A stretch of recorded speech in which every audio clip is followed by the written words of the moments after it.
Hay lugares donde el tiempo no se mide por días, sino por la distancia entre un pozo y otro, donde el sol cae sobre la tierra seca y no deja sombra suficiente para descansar, donde las casas están tan separadas que gritar no sirve de nada porque nadie va a escuchar.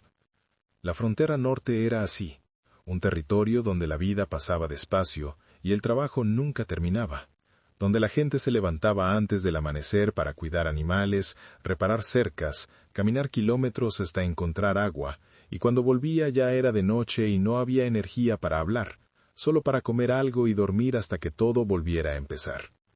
No había dramatismo en eso, era solo la forma en que las cosas eran, la manera en que siempre habían sido, y nadie pensaba que pudiera ser de otro modo porque la frontera te enseñaba desde chico que la ayuda no llega rápido, que si algo se rompe lo arreglas tú mismo o se queda roto, y que estar solo no es una tragedia, es solo una condición del lugar donde naciste.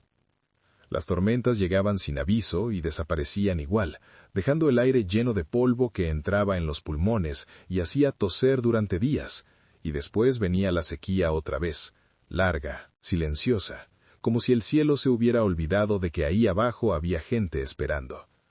Los niños crecían entre piedras y matorrales, aprendiendo a caminar distancias largas sin quejarse, a reconocer qué planta servía y cuál no, a quedarse quietos cuando pasaban jinetes desconocidos, porque a veces era mejor no ser visto.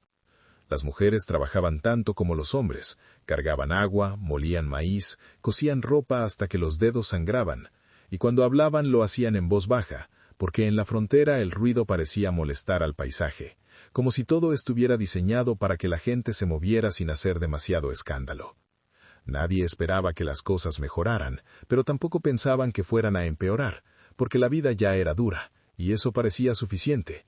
Nadie imaginaba que podía haber algo peor que el cansancio y la soledad, algo que llegara y convirtiera el cuerpo en otra cosa.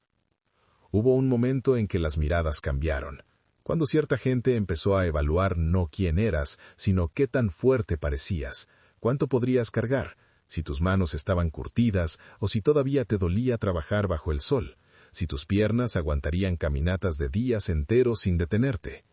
No te preguntaban tu nombre, te miraban las manos, la espalda, los brazos, como si el cuerpo fuera un objeto que se pudiera medir y poner en una lista junto a otros objetos, y si servías para lo que ellos necesitaban, entonces eras útil, y si no servías, entonces no importabas, pero si servías demasiado, entonces eras peligroso, porque significaba que ibas a durar mucho, y eso tenía valor. La frontera siempre había sido un lugar donde la gente desaparecía, no como noticia, sino como hecho cotidiano. Alguien salía a buscar ganado y no volvía. Alguien cruzaba hacia el otro lado y nunca más se sabía de él. Y la familia esperaba un tiempo, y después dejaba de esperar, porque esperar no cambiaba nada, solo hacía más larga la ausencia.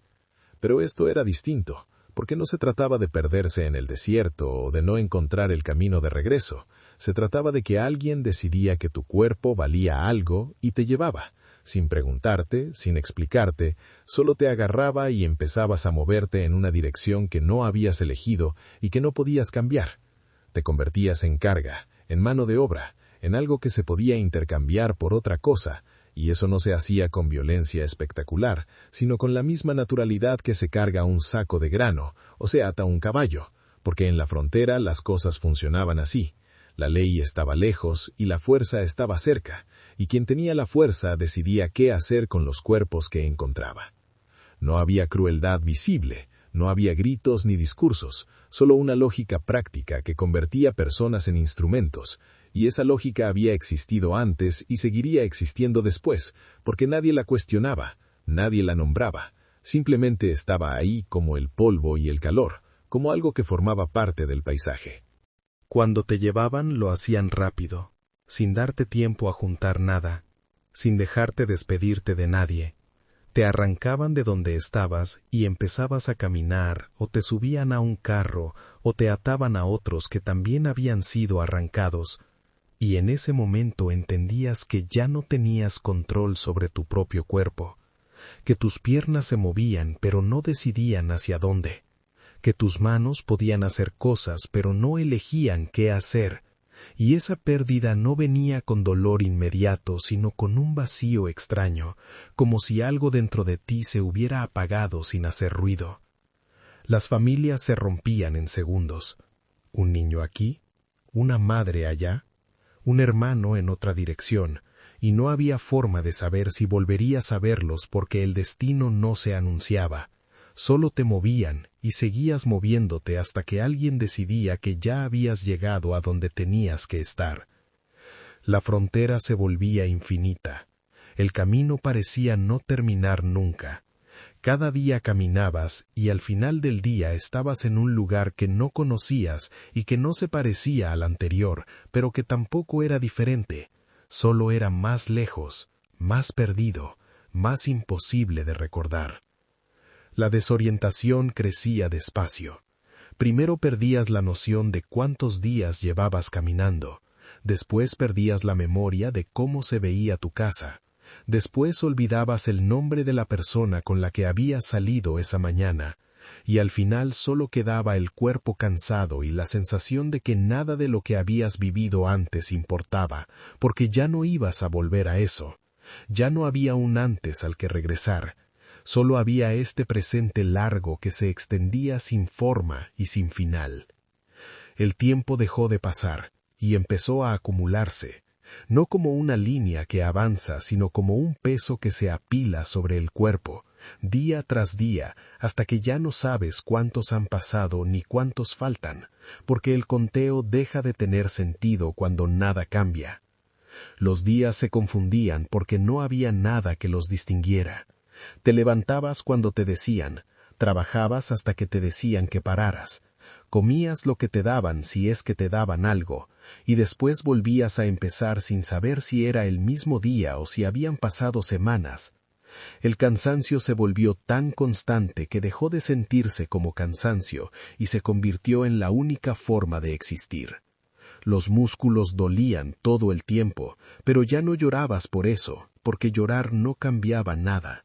Solo te hacía más débil, y ser débil te hacía invisible, y ser invisible significaba que podías desaparecer sin que nadie lo notara.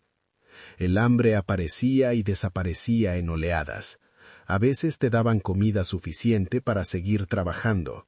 A veces no te daban nada durante días y tenías que aprender a caminar igual, a cargar igual, a obedecer igual, porque quejarte no servía de nada.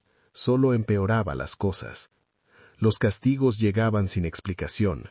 Alguien decidía que habías hecho algo mal, aunque no supieras qué, y te golpeaban, o te dejaban sin agua, o te encerraban en un lugar oscuro hasta que olvidabas por qué estabas ahí, y cuando salías ya no importaba, porque el castigo no era para corregirte, sino para recordarte que no tenías derechos, que tu cuerpo no te pertenecía, que podían hacer contigo lo que quisieran y no había nadie a quien recurrir. La frontera funcionaba así, como un sistema silencioso donde los cuerpos se reponían unos a otros, donde si alguien moría o escapaba o simplemente dejaba de servir, había otro esperando para ocupar su lugar y esa rotación nunca se detenía porque siempre había más gente en la frontera. Siempre había alguien que podía ser arrancado de su vida y convertido en esto, en un cuerpo que trabaja sin descanso hasta que ya no puede trabajar más. No había excepciones, no había sorpresas, todo era rutina. Una rutina pesada y constante que te enseñaba que el horror no es un momento sino una duración. No es algo que pasa y se va, sino algo que se instala y se queda, que te acompaña todos los días hasta que dejas de reconocerlo como horror y empieza a ser solo la forma en que vives. Y en esa permanencia había algo peor que el dolor. Había el hecho de que te acostumbrabas, de que el cuerpo aprendía a soportar lo insoportable, porque no tenía otra opción. Y esa capacidad de adaptación era lo más terrible de todo, porque significaba que podías seguir existiendo en condiciones que deberían haberte matado, pero no morías, solo seguías, día tras día, sin saber cuándo iba a terminar o si alguna vez iba a terminar. La violencia no llegaba como explosión, sino como método. Te tocaban cuando querían, te movían de un lugar a otro según la necesidad, te quitaban la ropa si decidían que no la necesitabas, te obligaban a hacer cosas que no tenían nombre, porque nombrarlas hubiera sido reconocer que estaban mal, y nadie las reconocía. Simplemente pasaban, y tú las soportabas porque resistirte solo hacía que doliera más. El cuerpo dejó de ser tuyo y se convirtió en territorio, un espacio que otros ocupaban sin permiso, que miraban y comentaban como si tú no estuvieras ahí, como si fueras un objeto que se podía usar y dejar y volver a usar cuando hiciera falta. La humillación no era un acto único, sino una práctica continua, algo que te recordaban todos los días de maneras pequeñas y grandes, con palabras, con gestos, con silencios que decían más que cualquier insulto. Y lo peor era que con el tiempo dejabas de sentir la humillación como algo externo y empezaba a sentirse como algo que te pertenecía, como si fueras tú quien estaba mal y no ellos. No había autoridad a la que apelar, no había rescate posible, no había consecuencia para quien hacía esto, porque la frontera estaba diseñada para que ciertas cosas fueran permitidas, para que ciertos cuerpos fueran disponibles, y esa disponibilidad se sostenía en el silencio, en el hecho de que nadie hablaba de lo que pasaba, porque hablar no cambiaba nada, solo ponía palabras sobre algo que todos sabían y que todos permitían seguir existiendo. Y cuando no hay límite, cuando no hay nadie que diga hasta aquí, la gente llega tan lejos como puede llegar. Descubre hasta dónde se puede ir cuando el otro no tiene voz, no tiene protección, no tiene forma de defenderse. Y ese descubrimiento es interminable, porque siempre hay algo más que se puede quitar, siempre hay una nueva forma de degradar, siempre hay un espacio más hondo al que se puede empujar a alguien.